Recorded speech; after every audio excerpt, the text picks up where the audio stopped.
Hi, I'm William Love. I'm with the law firm of Esquire Love, an Illinois law firm. Today, we are talking about Illinois non competition agreements and clauses and the changes between 2021 and 2022. So, this has to do with the Illinois Public Act 102 0358. I suggest you read it, look it up and read it, and also the amendments and changes to SB 0672. Now, this presentation is segmented into four different parts. The first two parts are very quick and are an executive summary for people on the go, but they are not the most useful parts. The most useful part is probably the details and the strategies. So, if you do want to learn something, you may want to listen to those two parts explicitly. Let's talk about the 5-minute overview. Number one, first thing you have to know. This deals with non competition agreements and non solicitation agreements entered into after January 1st, 2022. This means that it's not retroactive. So if you have existing agreements and they are valid, they may not be affected by this legislation, although they could be. I'll get into that. This legislation is a balance in a way. It allows companies to enforce agreements with key employees, banning non-competes and non-solicitation agreements generally for non-key employees. And that has to do with sort of how much people earn. Next, it allows reformation by the courts of non-compete or non-solicitation clauses. This is called blue lining for anyone who cares. It also disallows non-competes or non-solicitation, and this is done by earnings. As I mentioned previously before, if you earn less than $75,000, you may not have a non-compete, or if you earn less than $45,000, you may not have a non-solicitation clause. Next, it also bans the same or similar things for unions and things that engage in collective bargaining. And this is a little bit vague, and you would want to talk to your attorney about this. And also certain types of construction workers. Some are exempt and some aren't. It's a big list. Next, it also provides safe harbor as to consideration people who are employed at least 2 years. And then you can use the 2 years for such consideration. This has been at issue in the courts, and generally this should be good because it's actually incorporated within statute. Next, it also provides notice and review requirements, not only having to do with, say, people should be notified that they have the right to access to an attorney, but also there's 14-day requirements that need to be done for the new legislation. It also gives the Attorney General investigative and enforcement powers, which previously they did not have. And lastly, and very important for some people, it awards employee attorney's fees under certain circumstances if they win a case, if an employer tries to enforce an agreement which is banned. So that's a quick little summary. Talk about some of the results and the effects of this. Still, the threat of frivolous enforcement by companies. It overall increases wages by making non-competes a bargaining chip as to wages, and it obviously makes it so that frivolous enforcement can't necessarily be used to drive people wages down and change some dynamics of the employer-employment relationship. Next, it also compresses lawsuits. What I mean by that is that normally lawsuits take between 2 and 7 years, sometimes longer due to COVID issues. Employment, specifically non-compete, non-solicitation agreements, tend to get litigated between 6 months and a year. Actually compress those lawsuits. That's what we're anticipating. And also would probably lead to more settlements due to, say, awards for attorney's fees. So take a break, get a cup of coffee if you want to. We're going to talk about some details.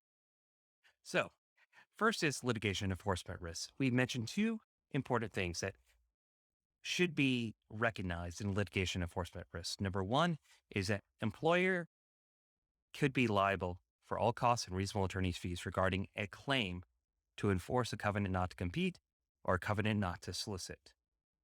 Be paying that to the employee potentially, along with appropriate relief, and doesn't necessarily subsume or change some other type of counterclaims that employee may have. Similarly, the Attorney General can obtain as a remedy monetary damages to the state, restitution, equitable relief, including injunctions and restraining orders, things like that. $5,000 for the first claim, $10,000 for repetitive claims over a course of 5 years, and be multiple claims. So that's something that you would want to take a look at and try to avoid, obviously enough. Next, you have certain requirements are out there, including the employment has to receive adequate consideration if you're going to be doing a non-solicit or compete clause. Covenant is ancillary to a valid employment relationship. Another covenant is no greater than is required for the protection of legitimate business interests of the employer. We'll talk about that a little bit more later. The covenant does not impose undue hardship on the employee. Again, covenant is not against the interest of the public. So that can be a little bit subjective. We anticipate that this list, even though it's a requirement checklist and things that you actually have to do to have a non-complete, non-solicit, we expect this list actually to be involved in litigation a bit and people citing this list. Next, monetary considerations. We talked about it a little bit, but basically with monetary considerations, there's a question about earnings. We'll get to that. Also, there's a question about how much money over time do people actually earn. Now, initially it starts off with $75,000 per year is sort of the baseline, and people who earn above that actually have a non-compete. Non-solicitation is 45,000 and up. I'm sorry, exceeds 45,000. Increases basically 5K every 5 years. So it's a moving target. Let's talk about earnings. Earnings are broadly defined. It includes more than just an employee's base salary, but earned bonuses, commissions, and any other form of taxable compensation reflected on an IRS form W-2 can be included in the calculation of employees' earnings. So when we're talking about the 35 and the 45, or the moving target, actually much more broad. It's something you want to actually talk with your attorney about what actually is included and what is not included. Next, there's some secondary issues when we're talking about this. We're talking about secondary issues. There is a issue not only with contracting and notice, which if you saw popped up a little bit, but generally COVID-19 or similar circumstances, if they happen, can be some issues with non-competes. You're going to be talking to your attorney about that. Similarly, with collective bargaining agreements under the Illinois Public Labor Relations Act or Illinois Educational Laborers Relation Act, or individuals employed in construction. You need to be talking about your attorney about this. It gets complicated real quick. It's very vague. So it's sort of clear about how they're going to be enforcing some of these issues. To bargaining, it's more clear that it's bad. But construction can be a little bit more nuanced about who can actually be subject to non-competes and non-solicitation agreements. Talking about contracting and notice. So previously we had collective bargaining, but there's some contracting issues here. A covenant not to compete or covenant not to solicit is illegal and void unless the employer advises the employee in writing to consult with an attorney before entering into the covenant. This means you're going to be changing your agreements. Next, the employer also has to provide the employee with a copy of the covenant at least 14 calendar days before the commencement of the employee's employment, or the employer provides the employee with at least 14 calendar days to review the covenant. Employee signs within 14 days. This shifts a little bit. It's something you're going to have to actually, with your HR, be careful about. Let's talk about scope. So the scope of this is sort of interesting. It's focus of people being employed, and while they're employed, during employment covenants includes or at least fails to include non-competes and non-solicits that apply during employment within the legislation scope. Does that mean that it may ban non-competes times unless, talking about, working for another employer, while you're actually employed, or similar work for another employer? There's a very broad statement about geography. Is any work in a geographic area, and it's unclear sort of it's while you're employed or while you're not employed. It's just a very vague statement. I believe that there's going to be litigation about this. Next, there's a note about after termination where adverse financial consequences, though adverse, the former employee, if the employee engages in competitive activities after termination of the employee's employment with the employer. are banned. Um, that allows for some other options that are out there. So, talking about the effective date, remember I mentioned that after the act is effective, it is basically when this comes into play. It also means that modifications of employment agreements after the effective date, this comes into play. Let's talk about consideration. Consideration has been hotly debated. There's always a question about whether a length of employment actually suffices as consideration. Okay. This legislation allows for there to be 2 years to be adequate consideration. Other adequate consideration could be professional or financial benefits. It's unclear what exactly you would have to do to actually do that, or some combination of time and other benefit. Adequateness of this consideration is still a problem, despite some of these safe harbors that are out there. Remember McGinnis, absent adequate consideration, a covenant is not enforceable. And we expect this still to be litigated. Similarly, nearly a term, which is, 2 years. It's sort of a thumb, and it's somewhat debated, by the way, whether 2 years is adequate or not for this legislation. But there's the idea that if we allow the job itself to be considered the benefit that constitutes consideration, will completely alter a court's precedent in disfavoring restrictive covenants. And this still may come into play in some of these sort of non-2-year cases. Next, let's talk about carve-outs. This is going to be a list, so listen up. Much a list. And it's not to solicit. Those are basically defined a little bit more as whether they restrict the employee from soliciting for employment of the employer's employees or restricts the employee from soliciting for the purpose of selling products or services of any kind to, or from interfering with the employer's relationships with the employer's clients, prospective clients, vendors, prospective vendors, suppliers, prospective suppliers, or other business relationships. It's a big definition. Should allow some opportunity to actually take a look at covenants not to solicit and what is actually defined by the statute as such a covenant and what is not. Next, confidential agreements or covenants are allowed. Similarly, covenants or agreements prohibiting the use or disclosure of trade secrets or inventions. Talk to your IP attorneys or your in-house counsel about this. Next, invention assignments, agreements, or covenants. Goodwill of business. You're selling business, you sell goodwill.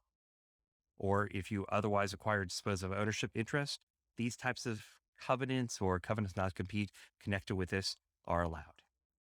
Advance notice and termination of employment and compensation. These types of give us 2 weeks notice and we're still going to be paying you during those 2 weeks or 90 days, et cetera, et cetera, et cetera, still allowed. Agreement not to reapply for employment to the same employer after termination, still allowed. So there are some carve-outs here. All this, anything that has to do with covenants not to compete or covenants not to solicit has to do with the legitimate business interest of the employer. And this is going to be hotly debated no matter what. I'm sure you remember the 3-pronged rule of reason. I'm going to read off to you anyway. You know, like doing that. Restrictive covenant, assuming it is ancillary to a valid employment relationship, is reasonable only if the covenant 1 is no greater than is required for the protection of a legitimate business interest of the employer. Prong 2 does not impose undue hardship on the employee promisor, and 3 is not injurious to the public. See how that language actually plays in with what I previously said. That's Reliable Fire Equipment Co. versus Arando. So, that 3-pronged rule of reason come into play when we're talking about the legitimate business interest of the employer. Those are the details. Some details I glossed over, obviously enough to get very complex. I suggest you talk to your in-house counsel or your attorney about any of these details as well, but should allow you to identify some of the concerns that you would be talking to an attorney about. Let's talk about some quick strategy. This is why you're all here, right? So here's the 60 seconds worth of quick strategy when dealing with these issues.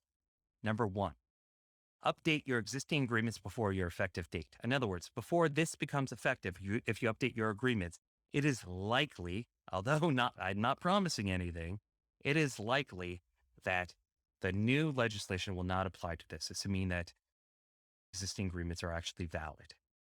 There is a chance, however, that the courts would take the new legislation as persuasive. which means that they could try to interpret old agreements under the new rubric. So, big issue. Okay. New agreements which are after the effective date would want to be revising those agreements to meet attorney review and 14-day periods, as we talked about. The notice that you can have an attorney, and there's 14 days for them to review. Next, reevaluate which employees need non-competes and non-solicitation agreements. Whether they actually are below the amounts, 75 and the 45K, or above it. How that works with the effective date that we talked about. We want to reevaluate, need for non-competes and whether you could actually employ other methods to deal with sort of your intellectual property and your other issues that you may be trying to protect. Reassess consideration. In other words, understand how you pay people, why you pay people, and sort of segment it. Understand legitimate business interest of the employer. Legitimate, that's why it's capitalized there. The question is whether something is a business interest. Of course, you have many business interests. There's a question about whether it's legitimate under law. You're going to be talking with your attorney about that probably. Complex prong analysis, which delight and pain and burden of everyone. So you can look at it and try to analyze what your interests actually are. And there are other tactics that can achieve the similar aims as non-solicit and non-competes, about the same sort of effect that are out there. So you want to be talking with your attorney about, what you can do to actually secure your business in the right way and secure your intellectual property the right way. That's it. Thank you so much. My name is William Love. I hope you've enjoyed this presentation.